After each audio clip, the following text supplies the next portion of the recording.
Hey, I'm Rob Kaczmark from Spirit 2 Studios, and I want to give you a rundown of the 5D Classic. This thing came out in 2005, but it's still a beast. It can still capture amazing images. Okay, I'm going to give you a walkthrough of the Canon 5D Classic. Start things off. You have the power button here. Pretty straightforward. You have your battery slots. Whoops. Your battery slot here, which does take these older style batteries. They did change these once you hit the Mark II. They slide in, and then your memory card, just CF. Love CF. So those go in there. Okay, so turn the camera on. There's no video functions in this, so just so you know. When you know, you know. We're going to start off with just as if everything's manual. Okay, so manual's here. You can see kind of the quick settings. There you go. This controls your dial here controls your shutter, which is reading reflected right there. 400, 250, going down. Bring it to the right to increase. Bring it to the left to decrease. This 00 is actually your aperture. There's no lens attached yet, but that would control that. You have your auto white balance, AWB. We're shooting RAW. You can see your battery levels. So let's go ahead and put a lens on this camera. It's an EF mount.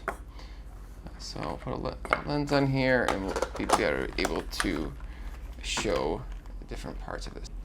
Okay, so let's go through the menu first. A couple things keep in mind when you're shooting. I like to always shoot in RAW. You could, if you're not going to shoot in RAW, then I would say shoot RAW plus JPEG. So RAW is going to give you the most flexibility in post, but if you don't want to do any editing, then and you want to have them right away to post, then RAW plus JPEG is a nice thing. I wouldn't really go. I always find like I'd rather have a larger file size and then bring it down post. So I mean, the only thing that difference is that just smaller. There's like large, like the full res, smaller, medium, and then yeah.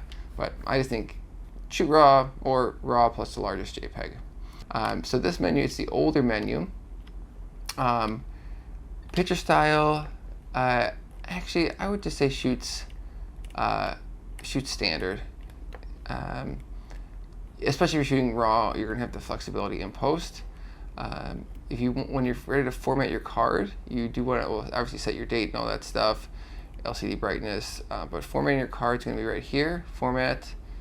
So anytime you get done dumping your footage, and the footage is backed up, you always want to format your card. You never want to just go and like delete each picture. I actually recommend, some people disagree, but I don't recommend deleting pictures on the camera. I think it's just better to keep it all there, format it later. Okay, so how do you adjust settings on this camera? It's a little bit different than you might find on a newer camera. So things are going to take a little longer. This is your shutter, this button right here. Right? To adjust your aperture, it's actually this dial right here. Moving the dial to the right will increase the aperture. Moving the dial to the left will decrease the aperture, which will be opening it up. So this is a 1.4 lens, so it stops at 1.4. So this dial here will allow you to adjust your aperture, and you can see it reflected on the menu thing here. Okay, so you know how to adjust your shutter, you know how to adjust your aperture. So how do you adjust your ISO? Good question. You hit this button here, drive ISO, press that, and then where the shutter was, you see your ISO, and the aperture dial down here will adjust your ISO.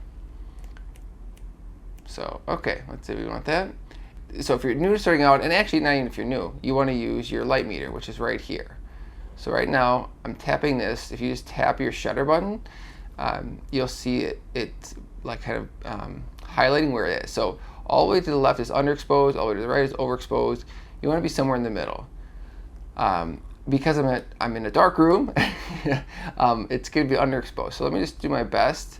When you're taking photos, I wouldn't, if you're shooting like kind of anything, I try not to go below like 100, 125. The slower you go, especially anything over here, you're going to get some motion blur.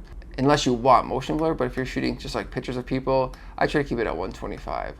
So let me bring my ISO up. So it taps out at 1600. It is still too dark. It's underexposed right now because I'm essentially in a black room except for this light. Okay, because we're in a dark room, I have to bring everything down as low as I can, but I want to show you, so I have some headphones right here. I have these headphones just right here. I have some light shining on there. So I brought my shutter down to 1/20, which is lower than you want it to, but it's sitting on the table, so there's not going to be a whole lot of shake. But as you can see here, see how this dial right here, the more I bring more light in, the more over to the right it gets, and if I increase it, it goes more to the left. So essentially, you want to create like a cocktail, right? I don't know if you make cocktails, but the right, or a recipe with the right amount of each thing, the right amount of shutter, the right amount of aperture, and the right amount of ISO, with also whatever your creative choice is. So if your thought is, hey, I want to create a shallow depth of field, then your shutter just needs to get the job done. It could be decreased or increased enough to allow the amount of light, along with your ISO. Your ISO is kind of the most utilitarian, in the sense that your ISO doesn't really add any creative difference. In fact, usually the higher you bring your ISO, the more noise. So there's reason to keep your ISO as low as you can. So it's a tool. Raise your ISO as needed, and then when there's too much noise, then you go and adjust your shutter. So as you can see here, if I bring it to about 1/13, it's sort of the sweet spot. It's right in the middle.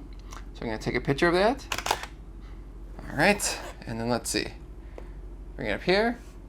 All right, not too bad. Actually, that's a pretty good shot for just shooting blind. I had no idea. You can go ahead and hit this info button now, and it'll tell you what the settings were on the camera. You also hit it again, and it'll give you a histogram. So you can see some of the other facts of it. The megapixels with RAW, it's 2 of 2 pictures. That's a shutter. That's the aperture.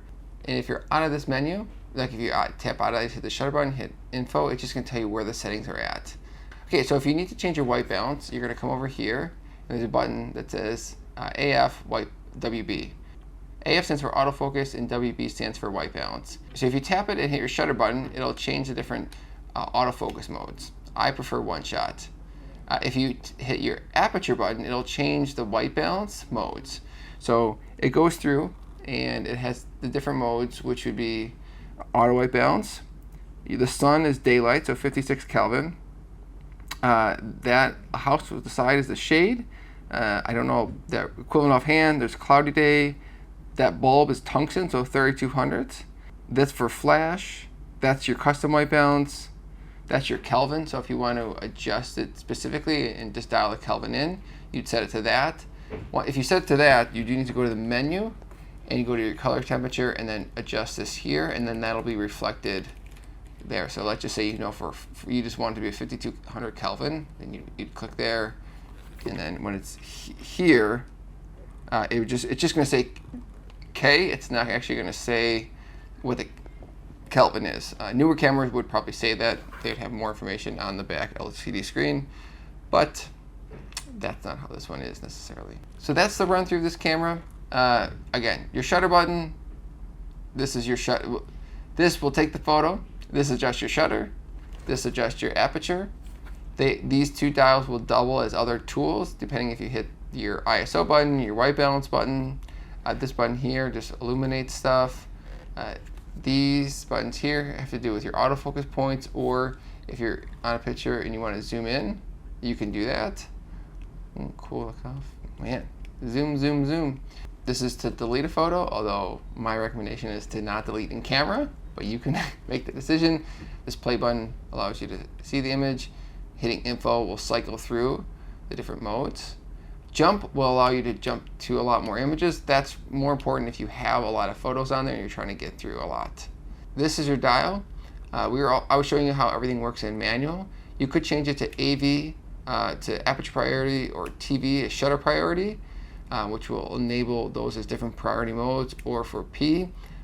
I think either it's all go big or go home. Either this is auto, just shoot in auto, and don't even, just whatever, right? So if you shoot in auto, it'll only allow you to shoot in JPEG. I guess it's just like, well, you're clearly not a professional, so we're not giving you RAW as an option. So either shoot in if you're just like, you just want to capture the moment and you don't know how to do it, auto. It'll get the job done enough.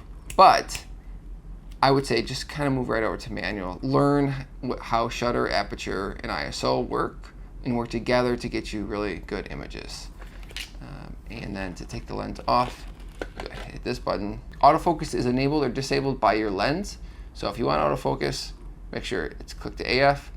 If you don't want to have autofocus, stick it to MF. But there's not many scenarios where I think you should shoot in manual focus, especially when you're first starting out. I think that's, if you shoot in autofocus, it's just one less thing you have to worry about.